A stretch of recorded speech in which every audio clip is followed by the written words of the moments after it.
আসসালামু আলাইকুম। আজকে 17ই অক্টোবর। হয়তো আজকালের ভিতরে নাকি জুলাইয়ের সনদ স্বাক্ষর হবে, কিন্তু দর্শকরা জুলাইয়ের আলাদা করে কথা বলবো। আজকে তার আগে অন্য প্রসঙ্গেই কথা বলি।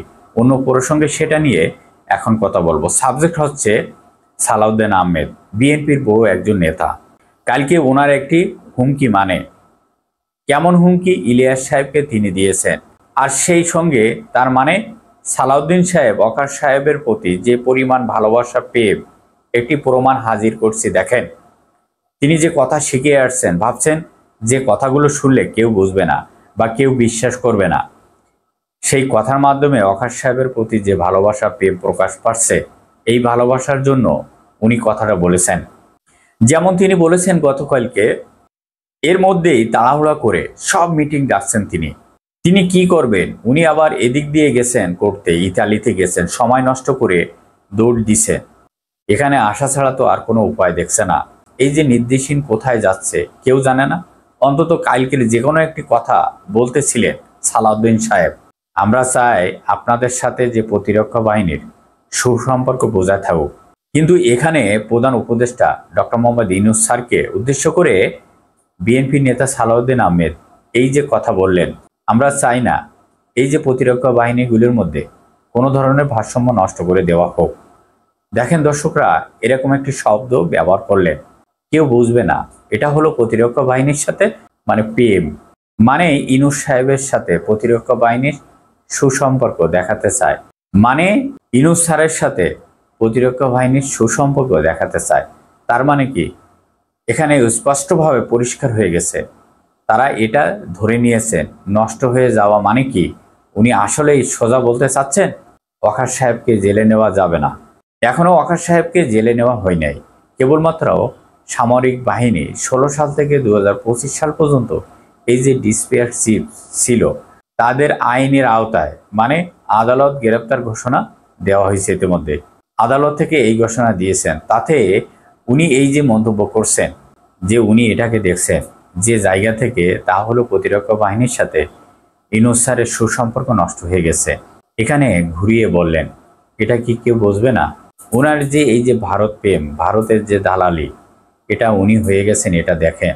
এর চেয়ে ভালোভাবে ওনার জানা ছিল না যে ভারত প্রেমের পরিণতিটা। এটা দেখেন, বিএনপিকে একটি ফুল স্টপ করে দিল, মানে বিএনপিকে পুরো জিরো বানিয়ে ফেলবে।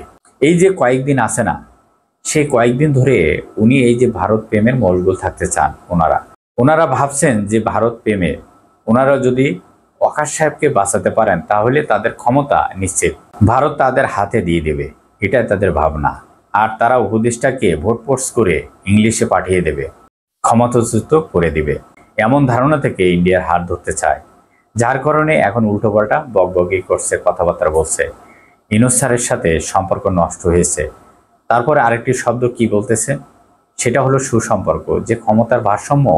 এখানে আবার দেখেন, প্রতিরক্ষা বাহিনীগুলোর মধ্যে ভারসাম্য নষ্ট হয়েছে। অনেকগুলো প্রতিরক্ষা বাহিনী যখন মরবে, তখনও বাহিনীর তিনটি বাহিনী মিলে একটি প্রতিরক্ষা বাহিনীর মধ্যে ভারসাম্য নষ্ট হয়ে যাবে। এটা কি সালাউদ্দিন সাহেব বলতে চাচ্ছেন? তাদের ডিজি পুরানো লোকগুলো, ওয়াকার সাহেব সহ, এরা হচ্ছে তাদের প্রিয় লোক, এদেরকে বের করে দেওয়ার উদ্যোগ হচ্ছে। কারণ এরা আসামি হয়ে যাওয়া মানে তাদের চাকরি নট হয়ে যাবে। ইমিডিয়েটলি তারা আসামি হিসাবে এখন ডেট ফায়ার। তাহলে প্রতিরক্ষা বাহিনীর ভিতরে, আর্মির ভিতরে যারা আসামি হিসাবে চিহ্নিত হয়ে আছেন আর যারা হই নাই, তার মানে ভারসাম্যহীন একটি লোক, একদম ঘুরে ধরে 5 ওয়াক্ত নামাজ পড়লে এগুলো কেটে যাবে, আল্লাহ খুশি হয়ে যাবে। আগে তো ভাই দুনিয়ার একটি রাজনৈতিক নেতার মতন আচরণ করে আপনি হুমকি দিচ্ছেন। আপনাদের সমর্থন সত্য সাপেক্ষ নয়। ওয়াকার সাহেবকে অ্যারেস্ট করলে আপনার সত্য থাকবে না। আপনারা সমস্ত কিছু দেখেন না, বোঝা লাগবে। ভিডিওটা শেষ কথা বলে দেই, দেখেন আপনাদের ভাগে কিছু জড়বে না।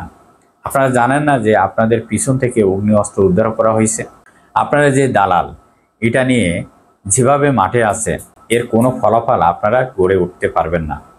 আপনারা কোনো ধরনের ইলেকশনের ভিতর দিয়ে যেতে পারবেন না। তার আগেই দেখেন কত কিছু হয়ে যাবে আর হয়ে যাচ্ছে। আপনাদের নিজেদের কর্মফল, নিজেদের বোকামির ফলাফল আপনাদের জন্য অপেক্ষা করছে। একটু ওয়েট করুন, সবাই দেখতে পারবেন। ভালো থাকবেন, আল্লাহ হাফেজ।